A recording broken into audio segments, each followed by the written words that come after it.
তুমি যে হাততালি দিয়েছো, তোমার চরিত্রের কথা বলি, তোমার চরিত্রকে আমি ঘৃণা করি।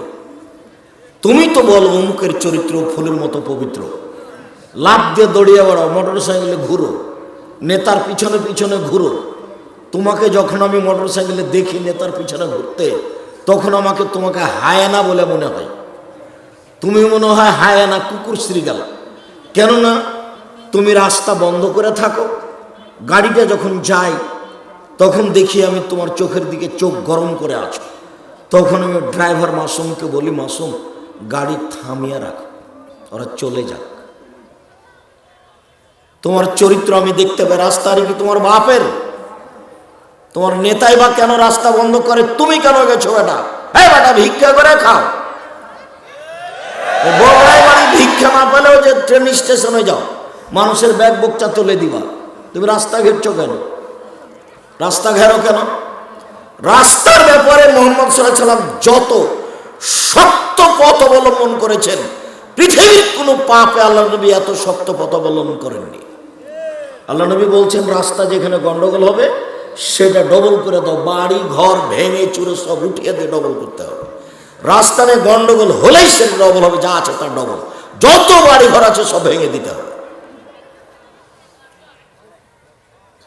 মুহাম্মদ সাল্লাল্লাহু আলাইহি ওয়াসাল্লাম বলছেন, এই যে লোকটা জান্নাতে চলে গেছে, কেন? রাস্তায় একটা গাছ পড়েছিল, কেটে সরিয়ে দিয়েছে জন্য। রাসূল সাল্লাল্লাহু আলাইহি ওয়াসাল্লাম বলছেন, আফজালুল ঈমান লা ইলাহা ইল্লাল্লাহ, সবচেয়ে বড় ঈমান হলো লা ইলাহা ইল্লাল্লাহ। ওয়া আদনাহু ইবাদাতুল আযামিত তরিক, আর সবচেয়ে ছোট ঈমান হলো রাস্তাটা একটা কুকুর মরে পড়েছিল, খড়কুটা পড়েছিল, অসুবিধে চলতে, ইট পড়েছিল, কাঁটা পড়েছিল, এটা সরিয়ে দাও, বিনিময় জান্নাত। হাদিস বুখারী মুসলিম।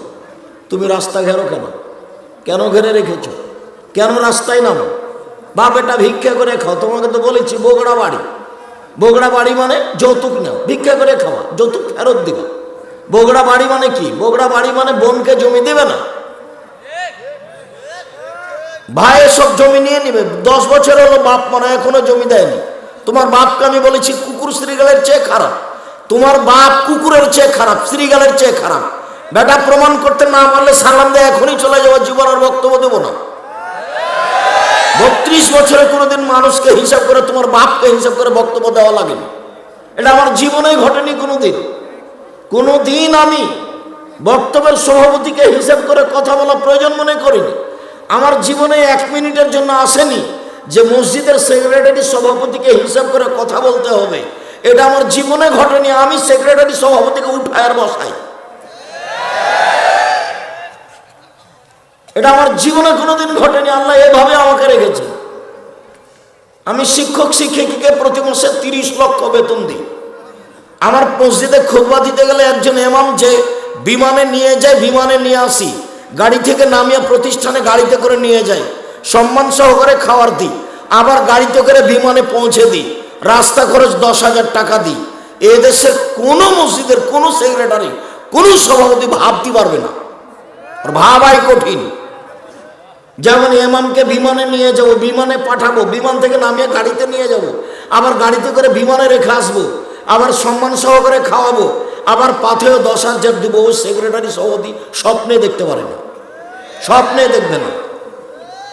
তুমি যাও দেখে আসো, এদেশে অত বড় প্রতিষ্ঠান নাই। জামিয়া সালাফিয়া ডাঙ্গিপাড়া দেখো, 26 বিঘা জমির উপরে। কত জমির উপরে? 26 বিঘা জমির উপরে। এত বড় জমিতে প্রতিষ্ঠান এদেশে নাই। তার ভিতরে একটা মসজিদ আছে, 4 তলার কাজ চলছে। মসজিদটার জমির পরিমাণ হলো 90%, যার 1 তলায় 3000 মানুষ সালাত আদায় করতে পারে। জামিয়া সালাফিয়া ডাঙ্গিপাড়া একটা একাডেমিক ভবন আছে, যেখানে শুধু ছেলেরা পড়ার পরে চলে যায়। এদেশে থাকার জায়গায় একটা, পড়ার জায়গায় একটা, জামিয়া সালাফিয়া ছাড়া অন্য কোথাও নেই। সেই ডাঙ্গিপাড়ায় জামিয়া সালাফিয়া একাডেমিক ভবনে 3000 ছাত্র একসাথে ক্লাস করতে পারে। যেটা জামিয়া সালাফিয়া রূপগঞ্জ নারায়ণগঞ্জ, যেখান থেকে আমি আজকে এসেছি, ওই প্রতিষ্ঠান 51 বিঘা জমির উপরে, যেখানে একটা মসজিদ তৈরি হতে যাচ্ছে, সব কিছুই রেডি। জমির পরিমাণ 200 শতক মসজিদের জমি। যারা একতলায় মুসাল্লি সালাত আদায় করবে 10,000 ইনশাল্লাহ সময়ের গতিতে। কিভাবে হয় তা আমি জানি না, আমি দেখতে পাচ্ছি হচ্ছে। অতএব এসেছি ভদ্রতা বজায় রেখে কিছু সময় কাটাবেন, প্রয়োজন দেখাবেন না, জিন্দেগিতে কারো মিছিলে যাবেন না, সিগারেটে বিক্রি হবেন না, শ্বশুরের কাছে বিক্রি হবেন না, ফার্নিচার খাটখাটলা চৌকি বাক্স আলমারি আগামীকাল সন্ধ্যা হতে হতে ফেরত দিতে হবে। কুকুর শ্রীগালের মতো বসবাস করিও না। মানুষের বাড়িতে কাজ করে খাও, সম্মান সহকারে খাও। ভিক্ষা করে খাওয়া কেন? আমি ভিক্ষা করতে বলিনি, ভিক্ষা জায়েজ তবে খারাপ। তবে ভিক্ষার কথা বলি কেন? যৌতুকের টাকা দিয়ে চাউল কিনে ভাত খেয়ে ইবাদত কবুল হবে না। ভিক্ষা করা টাকা দিয়ে চাউল কিনে ভাত খেয়ে ইবাদত কবুল হবে। ভিক্ষা করা টাকা দিয়ে চাউল কিনে ভাত খেয়ে ইবাদত কবুল হবে। যৌতুকের টাকা দিয়ে চাউল কিনে ভাত খেয়ে ইবাদত কবুল হবে না। তোমার শ্বশুর যদি তোমার খাটখাটলা ফার্নিচার চৌকি বাক্স না নেয়, তাহলে তুমি কালকে আগুন দিয়ে পুড়িয়ে দিও, ওটা রাখতেই হবে। কেন তুমি নিয়েছো? নিবা কেন? আব্দুল্লাহর শ্বশুরের বাড়িও বগুড়াই গাবতলিতে। বিবাহে বসেছি, তখন একটা ঘড়ি নিয়ে এসে আমাকে বলছে, ভাইজান ঘড়িটা একটু ছেলের হাতে দিতে চাচ্ছিলাম। হয়েছে, ওটা লাগবে না, ঘড়ি তো আমরাই কিনতে পারি, এটা দিয়ে আপনি এটা পরিবেশ নষ্ট করিয়েন না ভাইজান, এগুলো আমাকে লাগবে না। ছেলেরা প্রতিষ্ঠানে পড়াশোনা করলে যেখানেই থাকে, সেটা লন্ডনে হোক, মদিনা বিশ্ববিদ্যালয় হোক, ইন্ডিয়ায় হোক, দারুল উলুম দেওবন্দে হোক, ওই ফর্মে লেখা থাকে মুস্তাতি ও গায়রে মুস্তাতি, মানে খরচে সক্ষম না অক্ষম। কোনো সময় অক্ষমে টিক চিহ্ন দেয় না, ওই সক্ষমে টিক চিহ্ন দিবে। চলছে, আল্লাহ চালাচ্ছে। আমার বাপ শুধু একটা ছোট্ট কৃষক মানুষ ছিল, তখনই আমার বাপ আমাকে টাকা পয়সা এভাবে পাঠাতো। এত টাকার চাউল, এত টাকার সরিষা, এত টাকার কালাই, এত টাকার মুসরি, এইভাবে 8-10টা আইটেমে বলতো যে 1000 টাকা পাঠালাম। তখন আমি মনে করতাম আল্লাহ সামাদ, আমার আব্বাকে 1000 টাকা জমা করতে অনেক সময় লেগেছে, অনেক কিছু বিক্রি করতে হয়েছে। 7-8 দিন যাবত আমার এটা মাথা থেকে যেত না। এবং আমার কাছে টাকা পাঠাতে আমার আব্বাকে অনেক কষ্ট পেতে হতো। যারা ব্ল্যাক করে তাদের হাতে টাকাটা দিতে হতো, তারা ওই দেশে নিয়ে গিয়ে টাকাটা ভাঙাতো, তারপরে পোস্ট করতো কে কার কাজ করতে চায় এভাবে। এটা খুব কঠিন। তারপরে 6 মাস পরে আমার আব্বা বুঝতে পারতো যে টাকা পৌঁছেনি, তখন সে লোকটার কাছে যেত, যে বলতো ভাই টাকাটা আমার ছেলেকে দেননি। তখন লোকটা বলতো ভাইজান আমার খুব জরুরি কাজ ছিল, সেই জন্য টাকাটা খরচ করে দিয়েছি। কথা কি বুঝতে পারলেন? তখন আর আমার আব্বা ওই রাস্তাটুকু কান্নাকাটি করে বাড়িতে আসতো। বাড়িতে এসে আমার আম্মার সাথে ওই কথা অংশগ্রহণ করে দুইজনই কাঁদত। যেতেন আবার টাকা সংগ্রহ করতে পাঠাতে, দেখা যেত আমার কাছে টাকা পৌঁছতে 6 মাস লেগে গেছে। আল্লাহ রহম করো, আল্লাহ মাগফিরাল্লাহু ওয়ারহাম, আল্লাহ মাগফিরাল্লাহু ওয়ারহাম। আল্লাহ তুমি তাদের কবুল করো, তুমি তাদের কবরের শাস্তি মাফ করো, তুমি তাদের কবরকে প্রশস্ত করো, তুমি তাদের কবরকে আলোকিত করো। সম্মানিত ভাই বোন, যে যেখানে আছেন স্ব স্থানে ভদ্রতা বজায় রেখে চুপচাপ বসে থাকার চেষ্টা করুন। আমি দেখাই আল্লাহ মানুষের পাপকে ঢেকে রেখেছেন, রাখবেন কিয়ামতের মাঠে। এই যে লোকটাকে ঢেকে বললেন এই পাপ চিনতে পারো? জি চিনতে পারো। তো তখনও বুঝলো যে আমি জাহান্নামে চলে যাব। তখন আল্লাহ বলছেন ঠিক আছে ঠিক আছে, যাও যাও, এই পাপ আমি দুনিয়াতে ঢেকে রেখেছিলাম, এখন ক্ষমা করে দিলাম। তুমি কারোর সাথে জেনা করেছো, কেউ দেখেনি, তুমি কি মনে করছো তোমার ক্ষমতা দিয়ে নিজেকে লুকিয়ে রেখেছো? আল্লাহ তোমাকে এখনো অপমান করতে চায়নি। তুমি সতর্ক হও, জীবনে তুমি এই কাজ আর কোনোদিন করো না। তোমাকে আমি মেয়েটার নাম্বার এভাবে ভুলে যেতে বলেছি। এই মেয়ে কথা বলছো কেন? তোমার একটু লজ্জা হয় না কেন? তোমাকেও বলছি, তোমার যে মোবাইলে একটা ছেলের নাম্বার আছে, তুমি যার সাথে কথা বলো, বোকা মেয়ে, তুমি বুঝো তুমি যার সাথে কথা বলো প্রেমের, ওই ছেলে আরো হাজারো মেয়ের সাথে কথা বলে। আর তুমি যেমন হাজারো ছেলের সাথে কথা বলো, তুমি তো পচে হয়ে গেছো, গন্ধ হয়ে গেছো, তোমার তো আর কোনো হিসাবই নাই, তুমি জাহান্নামে চলে গেছো। মরণী ঢোকনি কেন? মরণী এই জন্য। বেঁচে আছো, তোবা করো, ফিরে আসো, পথঘাট খোলা আছে। তোমাকেও বলছি যে ওই যাবে মারিয়ামের মতো। মারিয়ামের কাছে একদিন জিবরাইল এসে বলছেন আপনার একটা সন্তান হবে। তো মারিয়াম বলছেন আন্নালি গোলাম অলম ইয়ামসাসনি বাশার আলামাকে বাগিয়া, আরে আমার ছেলে কি করে হতে পারে? আমার বিবাহ হয়নি, আমি ব্যভিচার নিয়েও নই। আমার ছেলে কি করে হতে পারে? আমার বিবাহ হয়নি, আমি ব্যভিচার নিয়েও নই, সন্তান হবে কি করে? তো জিবরাইল বললেন তোমার প্রতিপালক বলে তার কাছে সহজ, একদিন সন্তান হয়েই গেল। তখন মারিয়াম বলছেন ওরে আমার আফসোস, ওরে আমার দুঃখ, ওরে আমার আফসোস, ওরে আমার দুঃখ, কিন্তু নাসিয়া মানসিয়া, আমি মানুষের কাছ থেকে, পৃথিবী থেকে হারিয়ে যেতাম একবারে, কেউ না জানতো মারিয়াম কেটা। ছি ছি ছি ছি ছি, আমি জাতিকে কি দিয়ে বুঝাবো? সবাই বলবে মারিয়াম বাইতুল মুকাদ্দাসে থাকে, মসজিদে থাকে, জেনা করে। ছি ছি ছি ছি ছি রে, মারিয়াম জেনা করে সন্তান নিয়ে এসেছে, নইলে তার তো বিবাহ হয়নি, সন্তান পেল কোথায়? ওরে আমার দুঃখ, ওরে আমার আফসোস, আমি এটা কাকে বুঝাবো? কিন্তু নাসিয়া মানসিয়া, আমি এমন ভাবে হারিয়ে যেতাম, পৃথিবীতে কেউ না জানতো মারিয়াম কেটা। আমি কি দিয়ে সন্তানকে বুঝাবো?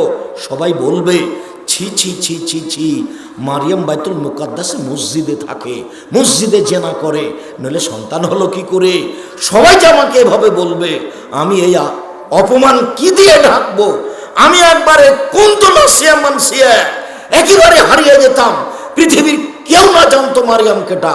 বোকা ছেলে, তোমাকে বলছি তুমি ওই মেয়েটার নাম্বারটা এভাবে হারিয়ে দাও, ওই মেয়েটা যে কে তোমার জন্য আর কোনোদিন মনে না পড়ে, নাম্বারটা এমন ভাবে মুছে দাও।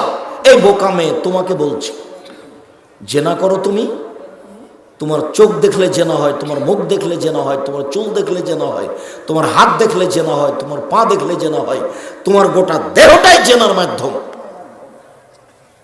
রাসূল সাল্লাল্লাহু আলাইহি সাল্লাম বলছেন আইনা তাজনিন জেনা হুমা নজর, দুই চোখের জেনা হচ্ছে চোখ দিয়ে দেখা, অলুজনানের জেনা হুমাল ইস্তেমাও, দুই কানের জেনা হচ্ছে কান দিয়ে শোনা, ওয়ালিয়াত জেনা হাল বাদস, হাতের জেনা হচ্ছে হাত দিয়ে ধরা, ও রিজল জেনা হাল মাসি, পায়ের জেনা হচ্ছে পা দিয়ে চলা, জেনাল কালব তাতামানা তাস্তাহি, অন্তরের জেনা হচ্ছে পরিকল্পনা করা। তোমার গোটা দেহটাই হচ্ছে জেনার মাধ্যম আর একজনের জন্য। আল্লাহ রাসূল বলছেন ইন্নাল মারাত আওরাতুন, মহিলা হচ্ছে ঢেকে রাখা জিনিস, ওকে ঢেকে রাখতে হবে, ঘিরে রাখতে হবে। যা খারাজাত ইস্তাসরাফার শয়তান, যখনই বাড়ি থেকে বের হয় তখন শয়তান তাকে ক্ষিপ্ত করে তোলে। যার কারণে তো তোমরা দেখো রাস্তায় যখন হাঁটে তখন একবার রাস্তার এই দিকে যায়, একবার এই দিকে যায়, একবার ডান দিকে যায়, একবার বাম দিকে যায়, একবার মুখের ভাঁজ করে, একবার চুলের ভাঁজ করে, একবার হাতের ভাঁজ করে, কেন জানি কেমন কেমন করে, আনছান আনছান করে। তার মানে শয়তান ওকে পরিবর্তন করেছে, ওকে বেঢঙ্গা করে তুলেছে। যার কারণেই রাসূল সাল্লাল্লাহু আলাইহি সাল্লাম তার উপরে এত কঠোর। সম্মানিত দিনী ভাই বোন, আপনাকে আমি বলছিলাম, তোমাকেও বলছি, তাকেও বলছি, জীবনের জন্য তুমি নাম্বার ভুলে যাও, জেনার মাধ্যম ছেড়ে দাও। রাসূল সাল্লাল্লাহু আলাইহি সাল্লাম বলছেন পৃথিবীর মানুষ, আমার বড় দুঃখ, জাতির সামনে আমি আফসোস করে বলে যাচ্ছি, আমার উম্মত গোপন পাপে লিপ্ত হবে, এটা আমার ভয়। মিম্মা তাখাওয়াফ মিন উম্মতি, আমার উম্মতের উপরে যেটা আমি ভয় করি সেটা হলো গোপন পাপ। আমার উম্মত গোপন পাপে লিপ্ত হবে, এটা আমার ভয়। জাতির উদ্দেশ্যে পৃথিবীর মানুষকে মুহাম্মদ সাল্লাল্লাহু আলাইহি সাল্লাম বলে গেলেন, পৃথিবীর মানুষ শুনে রেখো, আমার জীবনে বড় ভয় আমার উম্মতের উপরে, আমার জীবনে বড় ভয় আমার উম্মতের উপরে, আমার উম্মত গোপন পাপে লিপ্ত হবে, এটা আমার ভয়।